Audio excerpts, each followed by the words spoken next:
Everybody, so glad to see you today. I wanted to put this little short video together for you so that we can have something to think about before we hold our classes. Now, I know we have two different classes. One is a 6-month, more intensive with one-on-ones with me, and one is a 3-month, which happens more frequently. And some people are in both. So I wanted everybody to get this one because everything is built on what I'm going to talk about today. The whole session is built on what I'm going to talk about today. So let me just share my screen right quick, so you can see, and we can go through this. It won't take long at all. We're talking about manifesting a life beyond limits. That's what we've been talking about. And I'm excited about it because now we're getting the wisdom, the understanding to be able to manifest a life beyond limits. I have so much in my heart to share with you, so many things that God has given me that I am just elated. And I just feel like I'm just grateful that you're here, that I have somebody to share it with, to really get it out on a regular basis. And so let's go. Now, I want to start with this because I think this is the most important thing. We need to locate ourselves. We need to see where we are right now. Where am I? Where am I in my life? Where am I in my health? Where am I in my love relationships? Where am I in my business? Where am I in my ministry? Where am I? We need to locate ourselves because that's the first step. If you can locate yourself, like they say, if you don't know where you are, it's hard to get where you're going, right? Because you got to know which direction you should go in. So I think it's important for us to really zero down on this and really get this down in our heart, that we got to find ourselves and we got to find out, is this a place I'm supposed to be, or am I supposed to be somewhere else? Am I supposed to be doing this, or should I be focused in another area? That's what this is all about. It's going to help you to take those steps. And as you take those steps, you will be able to bring more of what you truly want and what you're here for. You'll be able to bring more of that into your present life. And I'm excited about it. So this is my friend, Dr. Bruce Lipton. He's a stem cell biologist. I've been to so many of his conferences, it's not even funny. We all call him Uncle Brucey. He's the best-selling author of The Biology of Belief. And he really talks about how when you believe something, it gets in your biology. And when it gets in your biology, it impacts both the mind and it impacts the body. And it gives us courage, inspiration, or it may give us fear and doubt. Even this book here by Candace Pert called Molecules of Emotion, she talks a lot about it as well, about how the power of emotions are so important because they drive everything else. Now, some people say we need to control our emotions. And I agree. We should not let our emotions be just rolling out, doing whatever they want to do. But when we learn how to control them, then we can take those steps to control them. And that's what this course is all about, being able to control our emotions and direct ourselves toward what we want to see happen. Now, Bruce has a little message for you. So I'm going to play this. If you cannot write down right now on a piece of paper, this is what I want, then you can't have it. Because your mind will get for you what you want, but you have to feed it a vision of what you're looking for. The function of the mind is to make coherence between your belief and your reality. If I believe it's not going to work, then the function of the mind will manifest a situation where it doesn't work. If I totally believe this is how it's going to work, then my mind will set me up in a situation where it works that way. That's when you start to realize, wait a minute, it's not chance anymore. This isn't chance. This is creativity. And we are creators. Yes, we are. We are creators. And he talks about this a lot, how that the mind works with the body. So when the mind receives some kind of knowledge from outside that says something is happening or somebody's going to do something, then the mind immediately mixes up a chemical concoction to inject in your blood so your body will feel the same thing your mind is thinking. So that what you think is actually, you feel like it's really happening. So he explains that to us. And that's why it's important for us to get our hands around our emotions. It's important for us to get our hands around what it is that we really want to have in this life.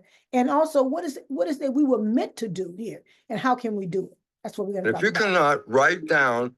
All right, Brucey, that was good. Now, here's a challenge. 1 Corinthians 13:9. Many of you have heard me talk about this. It says, for our knowledge is fragmentary, it's incomplete and imperfect.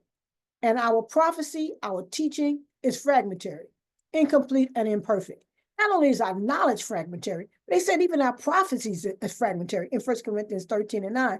And that makes it really hard to make some decisions sometimes. Because sometimes you feel like you should do something, but then you wonder, is this me or is this God? Or maybe I'm pushing too hard, maybe I'm not pushing hard enough. All those things I want to wipe away for you. I want to wipe those out of your mind so you can have one plan, one idea, one way to go. Okay, so you'll have more power behind your decisions because you'll know what they're based on, and you will have already made sure they were tried and true. And that's what we're going to do during the course. Now, God is love, and the Bible says, 1 Corinthians 13:8, Amplified Classical, love never fails. It never fades out or becomes obsolete or comes to an end. But as for knowledge, it said it's going to pass away. Knowledge is going to pass away. It's not going to be necessary for us to have knowledge anymore. It said it will lose its value because it's going to get superseded by the truth. What we normally use to make decisions is knowledge. We think about what we know, what we think might happen, but where we're going now, we're going beyond knowledge. It's going to lose its value because knowledge doesn't mean anything when you have the truth. And that's what God has given us. He's given us the truth, and it is going to come alive in you like never before. I'm looking for what I prayed for people that's in this course is to get an impartation, not just more knowledge, but an impartation of the Spirit of God, that He's given me, the knowledge of God, that He's given me, the truth of God that He's given me, to impart that in you. That's my goal. So Ecclesiastes 3:14, I know that whatsoever God doeth, it shall be forever. Nothing can be put to it, nor anything taken from it. I want you to read that. I know that whatsoever God doeth, it shall be forever. Nothing can be put to it, and nor can anything be taken from it. Nothing can be taken from it. When God puts it out there, it's out there, because you know what? He said He was finished after the seventh day, and He rested from His works. And so I want you to know we have history. We have history. We need to acknowledge it and celebrate it. And when we do, we will begin to understand things we never could in the past. When we understand our history, that we didn't just show up here on November 12th, 1989, or whatever day you were born. We have history. We need to acknowledge that history because it's part of the help that we need in order to move forward with the things that we have in our mind and our heart that we want to do. We want to have a life, to live a life a certain way, right? We're supposed to have that. That's why we're on earth, so we can enjoy the benefits of life. That's why God said, I've given you everything that pertains to life and godliness. Yeah, godliness, yeah, but life. So you can have the things that are pertaining to life. Those things that you want to enjoy, the things you want to do, things you want to have, you're supposed to have those. And that includes being able to travel, having money, having good love and relationships in your life. It doesn't have to be a opposite sex if that's not what you want. It might be a family member. It might be your children, your grandchildren. But those things, that the house, being able to take care of other people and give to other people, all those things have to do with life. And He said, I've given you everything that pertains to that. And I want you to have it, but we cannot have it when we can't write it down. Like Uncle Brucey said, he said, if you can't write it down, you can't have it, okay? So that's part of what we're going to be doing during this course. Everybody's got to write something down, all right? Now, this is the other part I want to say. I'm speaking of the history we had before we arrived on earth. So I'm not talking about the history when we were born. I'm talking about the history we had before we arrived on earth. That's right. That's exactly what I said. I'm speaking of the history we had before we arrived on earth, okay? The ancestor. We're going to talk about that.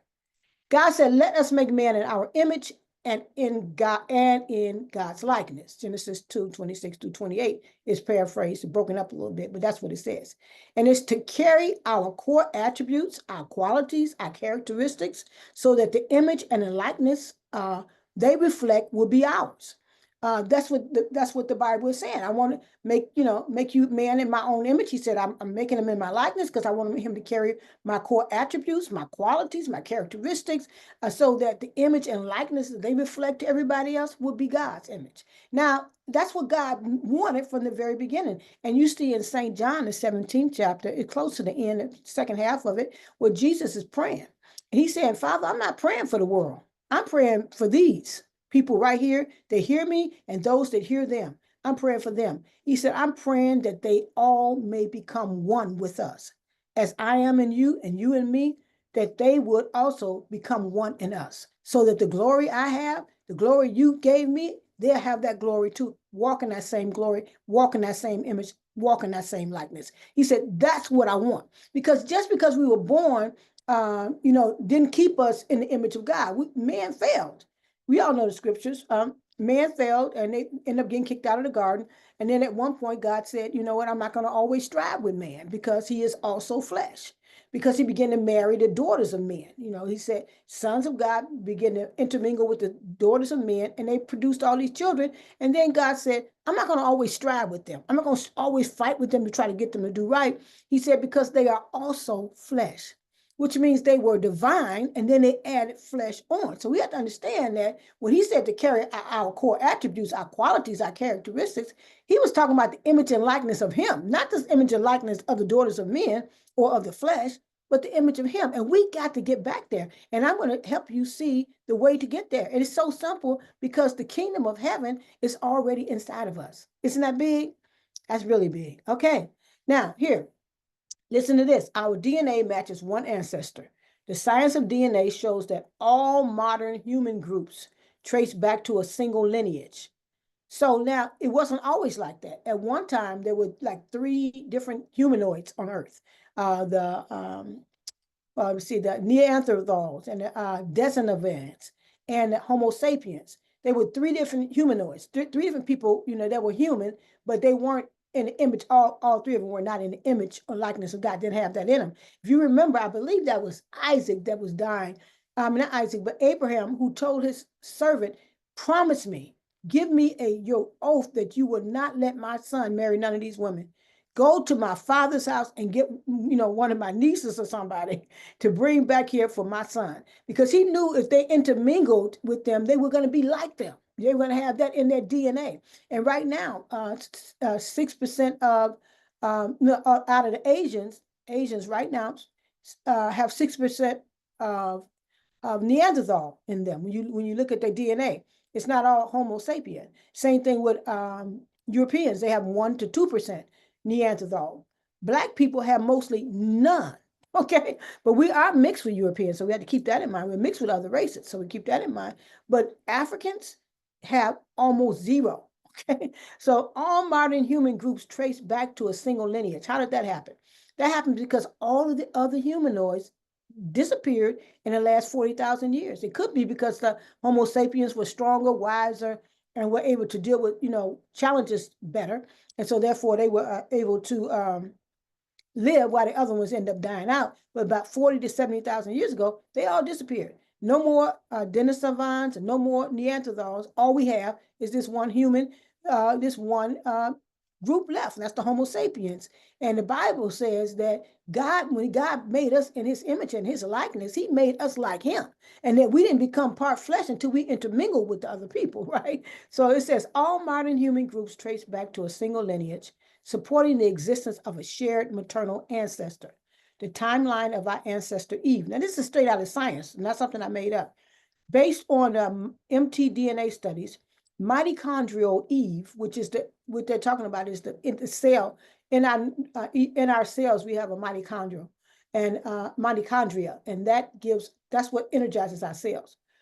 So they said, looking at her cells, Eve is estimated to have lived in Africa approximately 150,000, 200,000 years ago. They don't even know how we showed up. They just say we didn't descend from anybody.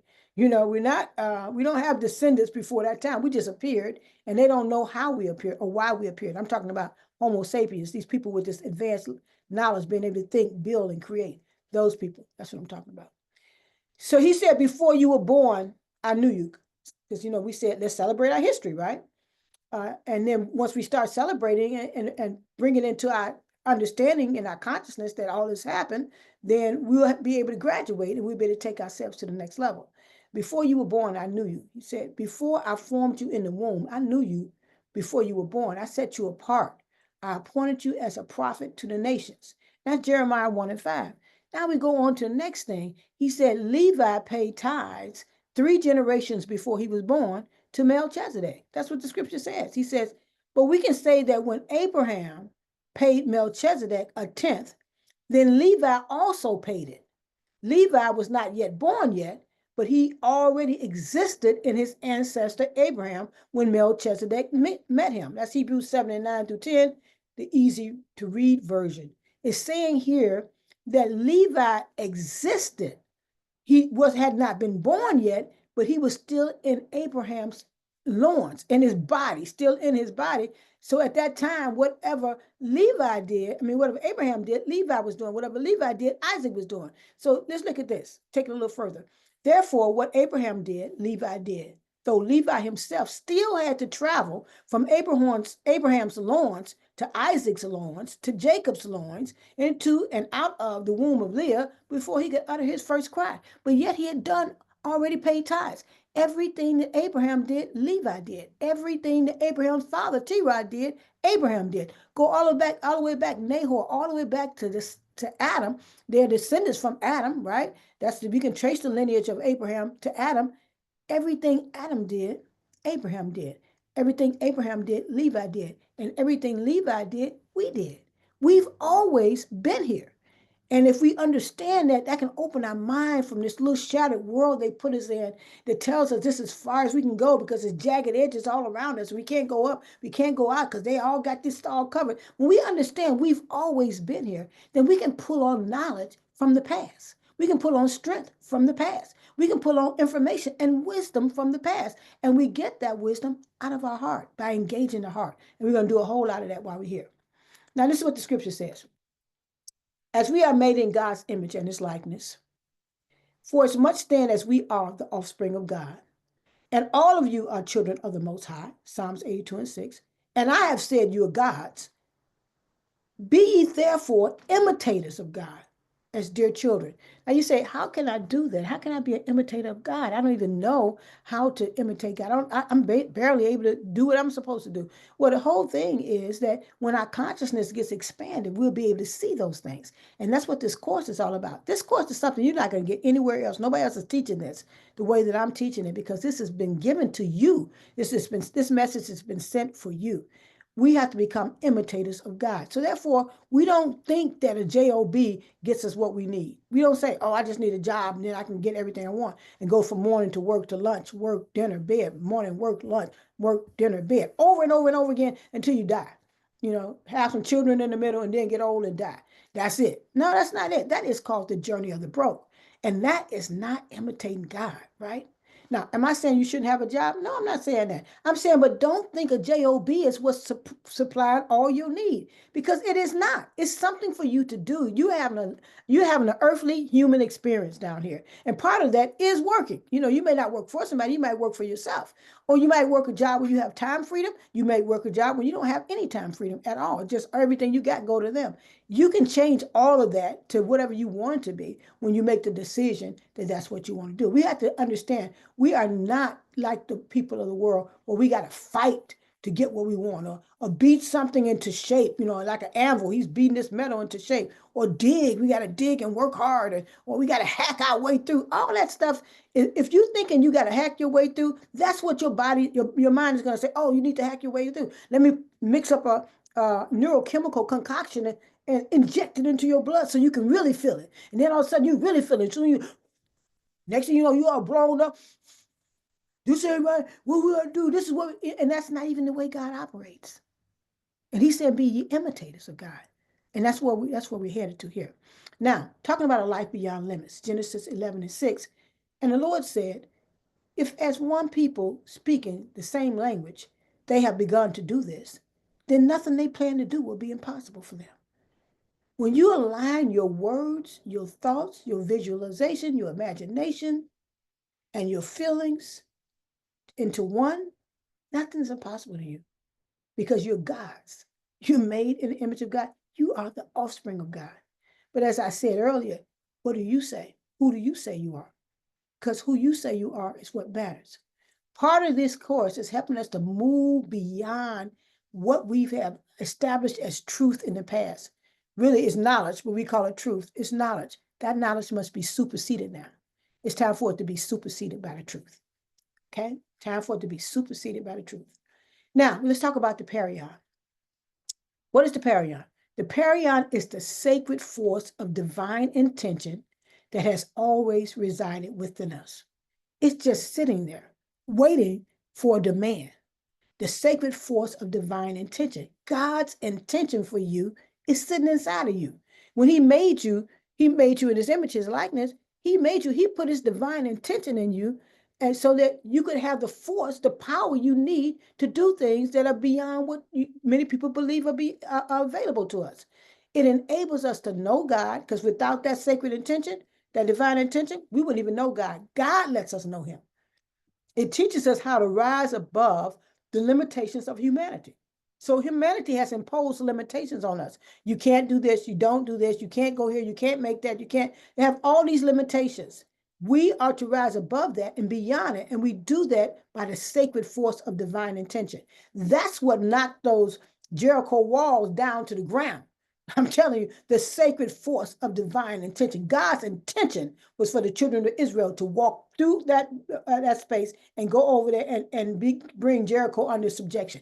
That was his goal. It was his divine intention. And so the force was behind it. But the children of Israel had to do what they needed to do in order to activate that force. And that's what I'm talking about today. Now, it also directs us to take on our inherent role as the offspring of God, in accordance with the divine purpose of our existence. I'm going to say that again. It directs us to take on our inherent role. And that's what's happening right now. He said, it's time for you to take on your inherent role as the offspring of God in accordance with the divine purpose of your existence. When I put you here, when I put you on earth to have this human experience, I put an inherent role in you to operate as the offspring of God so that you can show me to the world. So now we're going to read that together. Let's read from the top. The Perion. The Perion is the sacred force of divine intention that has always resided within us. It enables us to know God. It teaches us how to rise above the limitations of humanity, and it directs us to take on our inherent role as the offspring of God in accordance with the divine purpose of our existence. And this is what I call the perionic imperative. It's an imperative because it's directing us to take on our inherent role as the offspring of God in this season in accordance with the divine purpose of our existence. The perionic imperative. That's what I'm calling this, the perionic imperative. It is imperative that you walk in those places. That's why you feel what you feel now. You're uncomfortable. You're not satisfied with what you see. Whatever you get is never enough. You know, you always want more. It's something else you know you're supposed to do. You're supposed to achieve something, accomplish something, help somebody do something. And all these things are like beyond your reach. But the periodic imperative is saying it's time for us to step in that inherent role as the offspring of God. That's what it says. Verily, verily, I say unto you, he that believes in me, the works that I do, he should do also. And greater works than these shall he do, because I go unto my Father. That's John 14 and 12. Verily, verily, I say unto you, he that believes in me, the works that I do, Christ is saying that what I'm doing, you're going to do those too. And even greater works than those you're going to do, because I go to my Father. So therefore, we must graduate. We must graduate. We cannot stay in the same frame of thinking we have in the past. That's why this course is dynamic. And I'm so excited to be a part of it, because it's going to empower us to graduate. You know, some people just go get those degrees out of the paper mill, the diploma mill. They say just produce a degree and you get one, you know, but you don't feel like you graduated. You just got a piece of paper. But when you get that knowledge down on the inside of you, you know. I know when I was working on my PhD, I was at a meeting and I was going through this book and I was reading it. And a young lady said, "Are you reading every page of the book?" I said, "Yes." She said, "I just scanned." I said, "I did too when I was working on my master's." I said, "But I'm working on my doctorate now. Ain't no scanning. I need to know this stuff." You know, because I didn't want to get to the position and not have the ability to operate as a doctor, right? So we must graduate.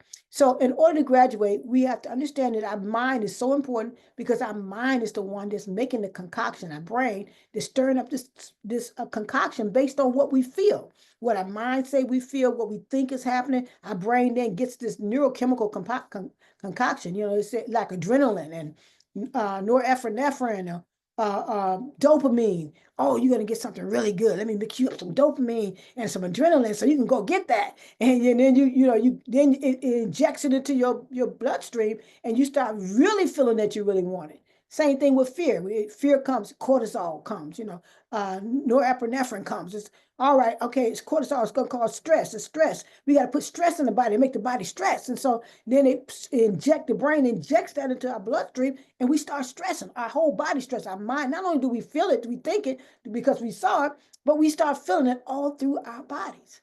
So, but we got to learn how to override that. And we override that with the other brain.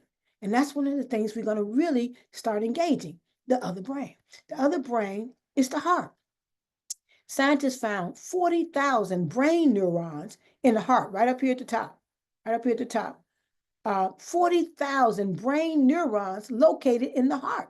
They had never looked for brain neurons in the heart because they knew neurons were always in the brain because that's what you used to think. But your heart has its own nervous system. It has its own ability to feel, to think. And in fact, the heart notifies the brain more than the brain notifies the heart. When you look at the science behind it, the heart is sending far more messages to the brain than the brain is sending to the heart. We have to learn how to use this other brain in a powerful way so that we can begin to take control of our emotions, take control of our thought life, and make a decision about what's truly happening. Because, remember when Elijah was, I think he was telling the secrets of the king that was out to get this other king. But Elijah, God was telling him all the plans of the other king. So the other king got mad and said, how is it that they know everything we're going to do before we do it? And they said, well, they got this prophet. So he said, go down there and get him. And we're going to kill him or whatever. Anyway, they was all down there, came after him. And Elijah's servant said, oh my God, they're surrounding us. They're going to kill us. And he said, open your eyes. God, open your eyes. Help him open his eyes. Because when he opened his eyes, he saw a chariots of fire surrounding them.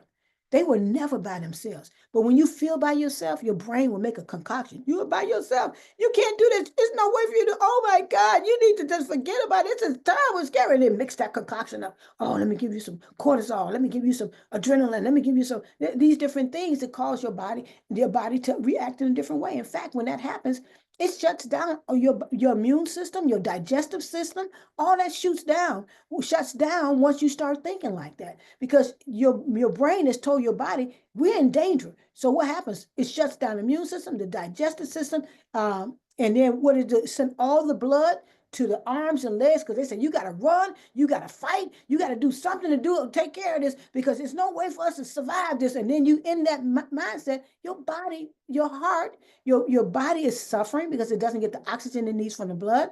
Your brain is suffering because it's not getting oxygenated, don't have the blood flowing. The heart is not able to pump the blood because it's all going to two places, your arms and legs.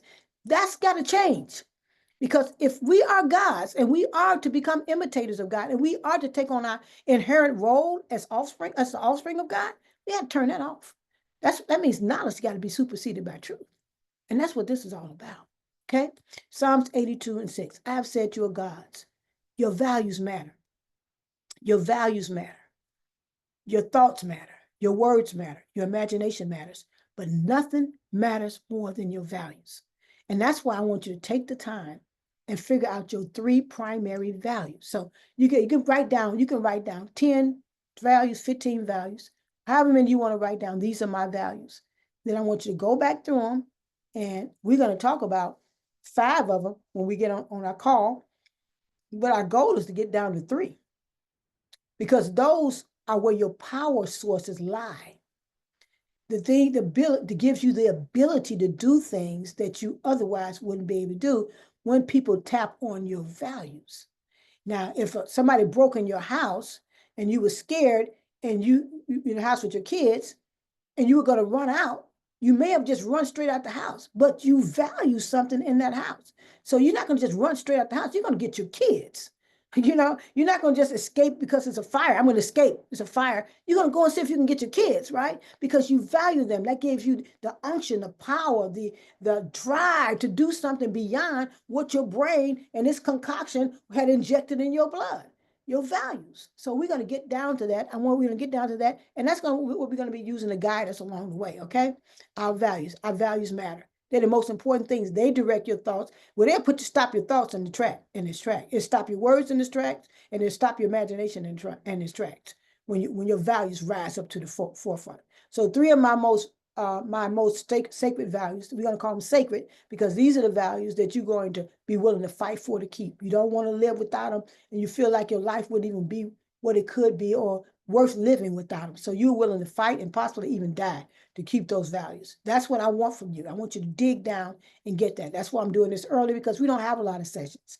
And I want to make sure you're moving forward every session we get, okay? This is important. You need to be able to write it down. Like Uncle Brucey said. If you cannot write down right now on a piece of paper, this is what I want, then you can't have it.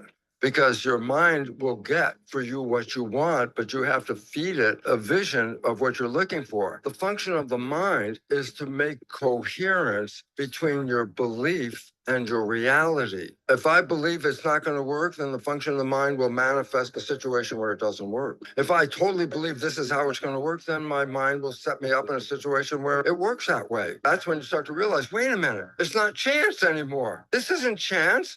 This is creativity. And we are creators. All right. So, all right, everybody, remember how we started? Locate yourself. You are here. And that's what we're going to do. We're going to locate ourselves. We are here, define our values, and we're going to start working this thing. We're going to turn this Perion on, and we're going to put a demand on it, and we're going to get the things that we know we deserve. So I'm Dr. Patton. You know, I always love teaching you. I love sharing with you. I'm your servant. I'm the one God gave. God's given me this to me for you because he wants you to have it. So I'm just happy that you're here. All right. Bye for now. We have class coming up soon. As you know, Percy will let you know.